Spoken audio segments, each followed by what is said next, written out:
Mana ruhtuqalla 2019 5-ayninki yerlik birinci qo'l Sayo motor 4 tatadigan Dongfeng'niki Ruchi 6 degan pikasni birta ilib keldim. Men mushta Sayo motor va yoki gazliq mushta ikkinchi qo'l pika mashina ehtiyoji bor ruhtuqalla bizni jalliq qo'shib olsam bo'ldi ya.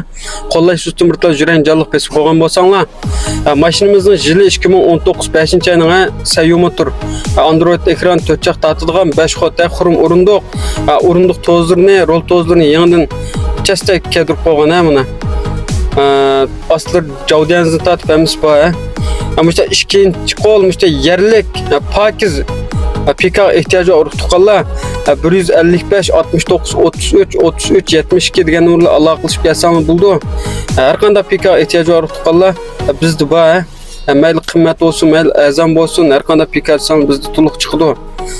Şunun için jiroq yaqinda qo'llayotgan urug' tuqqanlar bizda mashina sotib qolsanglar, mashinaniki go'xosni Sayo motormishda pikayib qolsanglar, mashina bir yushangmay benzin motor mashina qolsanglar, bir ko'liq may va yoki bir ton gazni biz jami qilib turamiz. O'rnimiz Shinxada